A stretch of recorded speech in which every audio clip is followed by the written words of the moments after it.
Dr. Imranali Panjwani underwent Hausa training at the Al-Mahdi Institute. He obtained his PhD in theology and religious studies from King's College London, focusing on the role of the self in Islamic Western human rights discourse. He recently served as an adjunct senior lecturer at the School of Law in the University of Notre Dame in Australia. Salawat.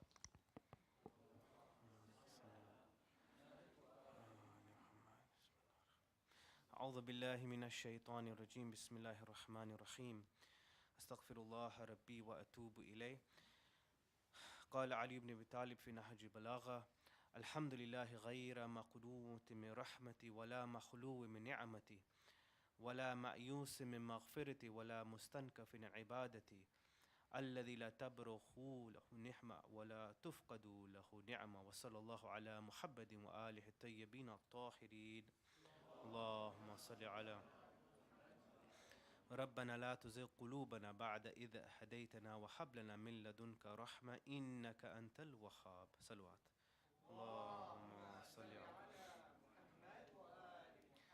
Assalamu alaikum, my dear brothers and sisters. Imam Ali has said in Nahj Balagha in Sermon 45, praise belongs to Allah, for no one despairs in His mercy. No one loses hope in Him. No one is hopeless in His forgiveness. Nobody is too proud to worship Him. Mercy doesn't cease from Him and blessings are not deprived from Him. It's an honor to address you today on the Kushal of Imam Hasan alayhi salam. Allahumma salli ala Muhammad wa al-Hun. And I'm conscious of time, because I know you're all hungry, so it's 8:34. I'll try to finish by 9 o'clock, 9:01, inshallah. If I don't do, then somebody do something, okay? Food is perhaps a bit more important here. In this next 25 minutes, I want to just focus on a critical question, which, to be very honest, I used to ask myself when I was young. So I've been preparing 25 years for this lecture or more, okay? And I couldn't get the answer early on. Maybe I've got something of an answer which I want to share with you. I often used to ask myself when I used to attend our little center is, how is it that our beloved prophets and imams and great ladies used to acquire these moral traits? For example, we often say that Imam Hasan alayhi salam was a very patient personality. And we often cite the example that at the time of Muawiyah, he had to do a sulh with him, a pact, simply in order to make sure that there wouldn't be further war and rebellion. He had to make peace in a certain way so that Shias would not get killed, so that he would not be harmed, al-Bayt would not be cursed, etc. It takes great patience and resilience to do that. Or take Imam Hussein alayhi salam. The fact that he remained alone in the plains of Karbala only to be slaughtered by Yazid's army. And so the common answer, of course, that I was given is that, well, these are just prophets and imams, they are chosen, and you can't be like that, or it is very difficult to attain these traits. But as I began to research, if you look at our own history books, first and foremost, there are differences in personality traits between our imams. And although we don't emphasize that, and even I think youngsters, when they are taught about personalities, prophets and imams generally look the same. As in, they're all pious, they're all spiritual, they're all knowledgeable. So what's the difference between them? Is there any difference? Did they react differently? Did they make decisions differently? And there is a case to be made that yes, they did react differently and make decisions differently, not just based on the circumstances of their time, but also on the basis of their personality. Let me just quote you what Sheikh Mufid says in Kitabul Irshad. He says that Fatima salamullahi alayha, Allahumma salli brought her two sons, Al-Hasan and Al-Hussein, to the messenger of God. May God bless him and his family. At the time when he was suffering from the sickness from which he died. So this was later on in his life.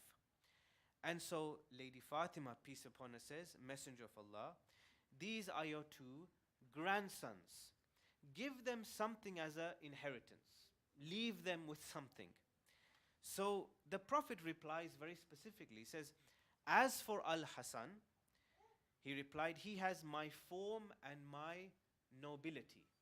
And form may mean appearance or demeanor or mannerisms, okay, that he resembled the Prophet in this way, in a physical way or in his demeanor. And my nobility, perhaps certain moral traits, perhaps certain status in the society. As for Al-Husayn, he says here, وَأَمَّا الْحُسَيْنِ فَإِنَّ لَهُ جُودِ وَشُجَاعَةِ, which is exactly how we describe Imam Hussein. Well, as for Hussein alayhi salam, for him is my generosity and my shuja'ati, my bravery, my courage. So he's already making a distinction between his two grandsons. He's saying one has, my form, my mannerisms or my habits, as well as perhaps my nobility, and the other has my generosity and my bravery and courage. So now is a very critical point here, is why did these two grandsons develop a bit differently, you may ask. They were both grandsons of the Prophet. Take Prophet Ya'qub alayhi salam. Not all of his sons turned out like Prophet Yusuf alayhi salam. They were all different, and they all reacted differently. Now, that is not to say that Imam Hasan was not generous, and he was not brave. As I will demonstrate, yes, he did display bravery in circumstances. But is to say that the singular feature or the distinguishing feature of Imam Hasan alayhi salam was his form and nobility, whereas for Imam Hussein, it was his generosity and bravery. So both sons or both brothers started developing certain particular traits. Okay? So that brings us to a very important question. If they develop certain traits, then it means that they reacted to circumstances in different ways, or felt that certain things inside of them was stronger than the other, and that shaped their life. So now, when we are bringing up children or teaching in madrasa or giving majalises, being in a learning environment, how do we develop specific traits? At the end of the day, and I'll make it very simple, when a young person watches television or watches football, they identify certain traits with what's there in front of them. I want to be like Ronaldo. I want to be like PJ Mask. Because I have to watch with my daughter, for example. Okay, that's why I know these things. So with Imam Hasan, I have unfortunately 7 other cartoon characters there. I'm giving this example. So why does the child, or when we grow up, why do we identify with some people and why we don't identify with others? It's quite a deep question, actually. When you're growing up, maybe you had a favorite teacher, or you didn't. I know that, for example, my chemistry teacher I found very boring. Now, mashallah, he was a very good guy, but I found him boring. But my philosophy teacher, who I'm still in touch with today, from secondary school, I find him to be the most interesting guy, and I feel the best teacher. Now, I might be wrong. I might be wrong, because my other friends found the chemistry teacher to be very interesting. So why do we identify with certain traits and not others? So there are 2 reasons. One is because we have certain personality traits that we naturally incline to with other people. I make friends or I converse with people that might have similar traits. But the other reason, of course, is the teacher themselves. Now, when you have a teacher like the Prophet or the Imam, a lot of their traits are very accessible. But I think one perhaps mistake that we may do in our madrasa education is we don't identify which traits of them were stronger, which our youth or ourselves can identify with. Even with our prophets, it says in the Quran, Allah subhanahu wa ta'ala says, and Imam Ali also says the same thing in Nahj Balagha, that I have given you stories of prophets for you to relate to each other. Now we have, as it is reported, 124,000 prophets. And all of them were different and with different titles. Ibrahim alayhi salam is Khalilullah, the friend of Allah. Okay? Prophet Isa alayhi salam is Ruhullah, the spirit of Allah. Our beloved Prophet is Rahmatul lil Alameen.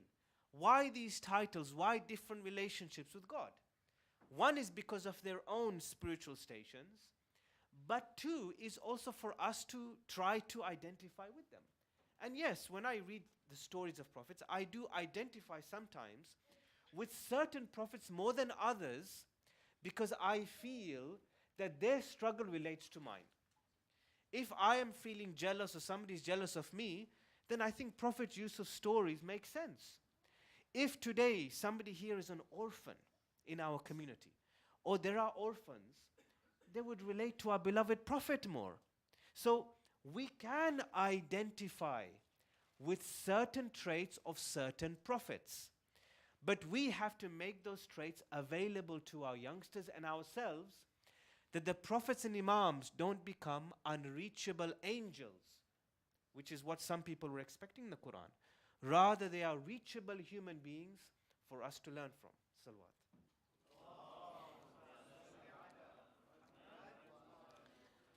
And I want to quote to you a British philosopher, Alfred North Whitehead, who's quite understudied by Muslims and non-Muslims alike. He's a very wonderful philosopher to read, by the way.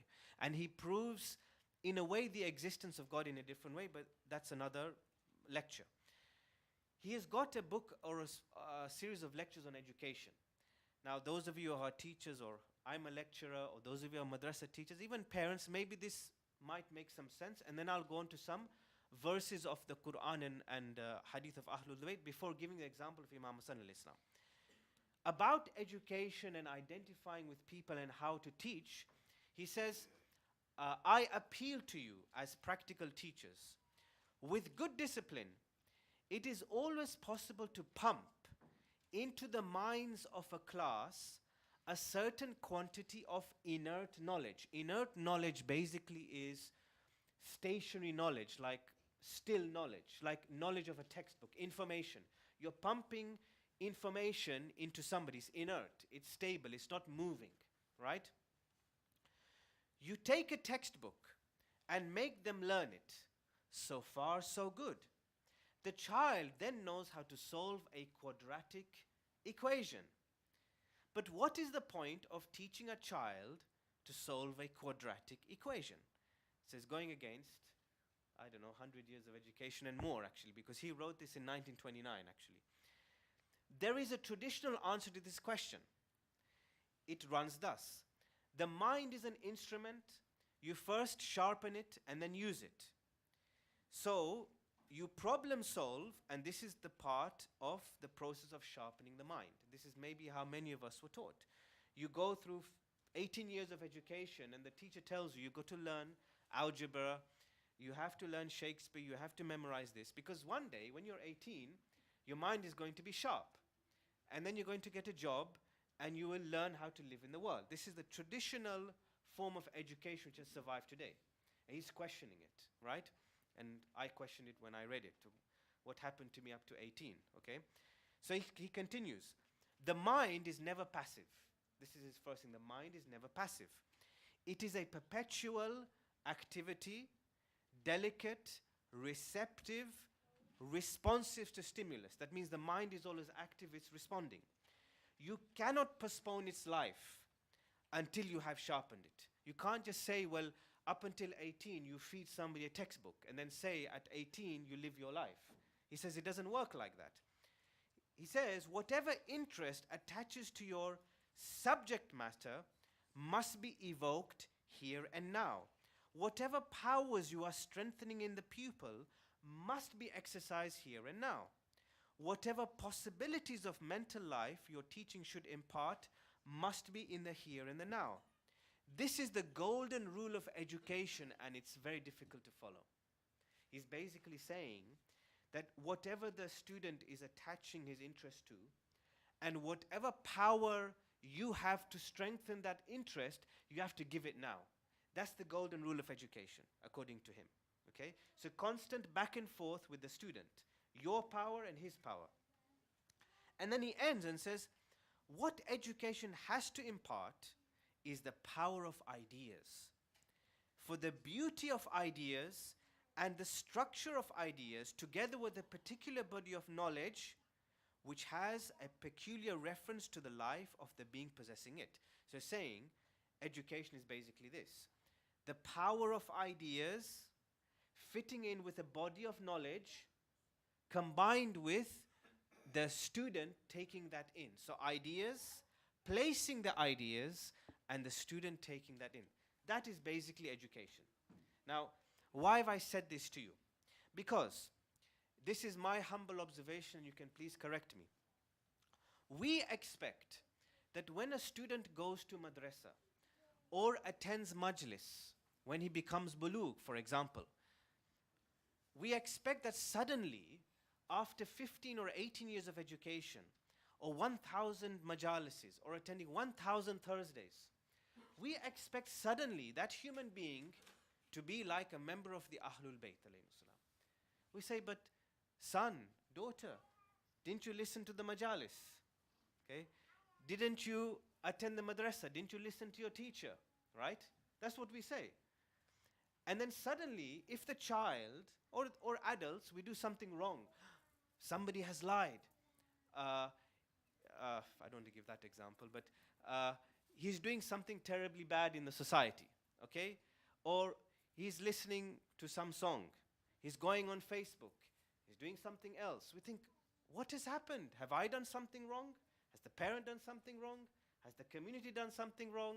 Have madrasa teachers done something wrong? And I would say, it's not that we have done something wrong. Perhaps we have been ignorant about the way to teach. Okay? Perhaps we have been ignorant about the way we have been teaching. Why do I say this? Because we cannot expect somebody to become strong like Imam Hasan al-Islam, courageous like Imam Hasan al-Islam. You can't accept somebody to become just and speak the truth when all odds are against them. You can't expect somebody to be patient like Imam Hasan al-Islam was in that society if we are not responding to the stimuli of students. You can't expect them. Why?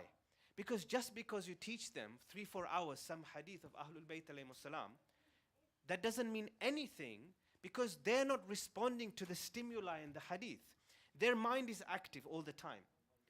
So what they want is a real life scenario, is a skill, is a technique of how I can become just when people are saying don't speak. It's just look at the unity of the community. Don't say the truth. Look at the unity of the community. Don't say things from the mimbar, because you have to look at the unity of the community. Of course, prophets and imams were never like that. They spoke. If you read Nahj al-Balagha, every single sermon is unique. And it goes against the grain of the time, by the way. You can't expect somebody to be generous who in a real life situation is not feeding poor people. You can't. He's got to feel the pain of the orphan. He's got to put the food in the person's mouth. He's got to put the food in the person's hand and give it to him. That is how we can feel for the other person. It is this mode of education which Alfred North Whitehead is talking about, of responding to stimuli, of strengthening the mental ability of students, which we don't teach in madrasa, in majalis, and even in schools. We don't teach this. Although, he says, it's the golden rule of education. And so, when it comes to Imam Hasan alayhi salam's life, how was he taught? How was he brought up? In letter 31 of Nahj al-Balagha, Imam Ali leaves this piece of advice to Imam Hasan, and it's a clue of how he was brought up. He says, Ya bunayya, ij'al nafsaka mizanan fima baynaka wa bayna ghayrik, fa'ahbib li ghayraka ma tuhibbu li nafsik. O my son, make yourself as a scale in that which is between you and others, a scale or a measure. Love or like for others what you like for yourself. So he is taught the golden rule at an early age, and this is reiterated later on. So he is taught, have a feeling for people. But then he's taught something very specific. وَعَوِّدْ نَفْسَكَ التَّصَبْرَ عَلَى الْمَكْرُوهِ. Habituate yourself to develop patience over adversities. Wonderful piece of advice. So he's saying to Imam Hasan alayhi salam, strengthen your soul that when a difficulty comes, don't react angrily, be patient. So he's teaching techniques and skills that strengthen mental abilities, or if we say the malaka, the faculty of the soul. So it is not a coincidence that Imam Hasan alayhi salam was patient during his time, for as I have here, but we have less time, when he was giving his famous sermon, as it is reported in Kitab al-Irshad, that look, I know that the words I'm going to say to you may not like, but it is better for the unity of the community that we don't rebel, that we don't gather our arms at this stage. He was preparing people for the soul. When he gave that sermon, people started going in uproar. And later on you find that people started attacking him. They removed his cloak. They stabbed his thigh. They went into his tent and pillaged his tent. But Imam Hasan remained resolute, determined, and patient. So giving a sermon and then there's a reaction from the community, how many of us would be calm and collected? Very difficult thing, especially when you have an argument. When you have an argument, it's very difficult to remain calm and collected. But this is precisely the skills that our children need to be taught at a young age, and ourselves, including myself, so that when we become older, we know how to respond to situations, or we know how to respond to the stimuli in our brain. Salawat.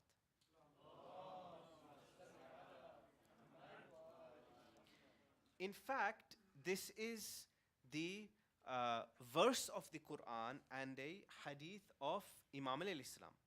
In the Quran, in Surah number 39, verse 17 to 18, Allah subhanahu wa ta'ala says, Bismillah ar-Rahman ar-Rahim, وَالَّذِينَ اجْتَنَبُوا الطَّاغُوتَ أَنْ يَعْبُدُوهَا وَأَنَابُوا إِلَى اللَّهِ لَهُمُ الْبُشْرَى فَبَشِّرْ عِبَادِ الَّذِينَ يَسْتَمِعُونَ الْقَوْلَ فَيَتَّبِعُونَ أَحْسَنَ أُولَئِكَ الَّذِينَ هَدَاهُمُ اللَّهُ وَأُولَئِكَ هُمْ أُولُو الْأَلْبَابِ.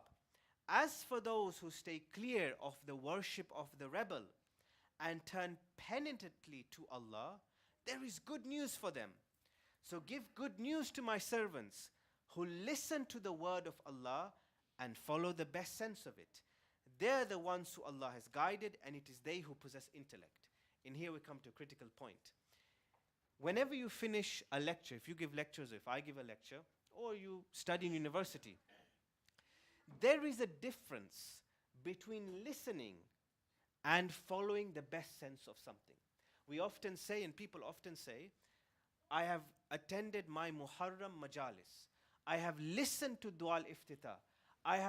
I'm going on ziyarah. I'm going on Hajj every year. So these are the people who only listen. Listen. Because they expect that they will be the ones who are guided and who possess intellect. Because they've done these things. But that's not what the guidance of the Quran is saying. And Ayatollah Mutahari actually analyzes this verse in one of his books actually. He says, it's the people who follow the best sense of what they're being told.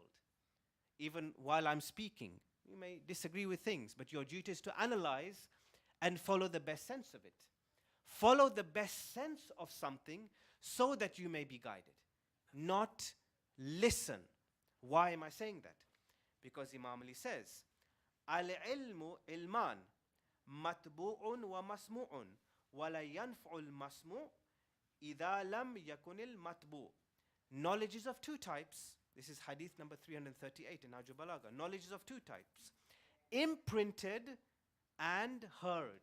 Imprinted and heard. Now, imprinted may be genetic, but also something that happens very early on in our childhood. Something that becomes part of us. A simple example. We have never drank alcohol, or I have never tasted alcohol, because it was imprinted in me early on. So, because my father and mother brought me up that way. So now, I don't have any urge to drink alcohol. So imprinted may be genetic, but also something that we are brought up in. And masmu, listen. This is what we're doing now. Listening, okay, what you listen to. But Imam Ali says, the heard or the listened is not beneficial unless it is imprinted. Unless there is something inside of you that makes you already critical. If you're a critical thinker now, my majlis or what I'm saying to you will make a different sense to you. But if you've never been taught how to think critically, this majlis that I'm giving you may only have 20% benefit to you. Like Quran. If we are not taught how to read critical texts, what we are getting from Quran will be 20%. If I'm in a real life scenario and there is somebody being angry at me, or there's a chance that I can be impatient, if I've never taught how to be patient, how to be just, something that is unjust in front of me will pass me by. That's what happened to Kufan people. Kufan people did not train themselves in following the best sense of the Quran. So when they said, well, okay, it's okay if we break the promise to Imam Hasan alayhi salam, it didn't mean anything to them. It couldn't mean anything to them because they were used to masmu, listening. They were reciting Quran, they were praying. So for them, their hearts were not jolted. But the people who followed the best sense of it, and just to give you an example, is Hur. Hur questioned himself.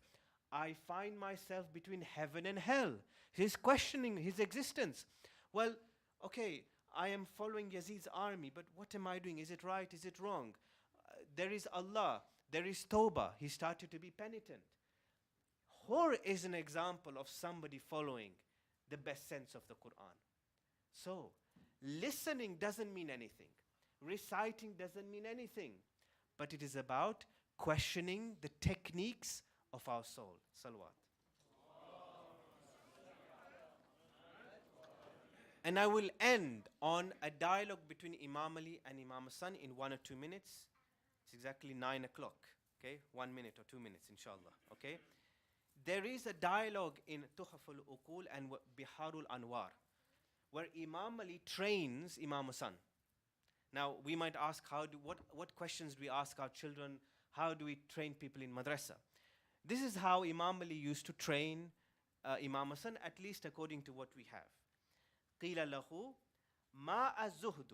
What is zuhdu? Zuhdu is asceticism, spirituality, being very disciplined about yourself. What is this? He poses this question. قَالَ رَغْبَةُ فِي التَّقْوَى وَالزَّهَادَةُ فِي الدُّنْيَا. This is Imam Hasan's response. Imam Hasan says, well, father, he says, desiring God consciousness, desiring the presence of God is being spiritually disciplined. And moderateness in the world. Moderateness in the world. So now, look at his answer.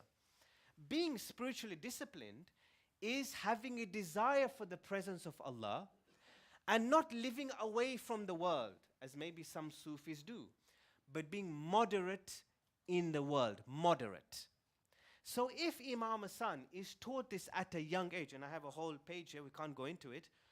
If Imam Hasan is taught these questions, well, what do you think of patience? What do you think of spirituality?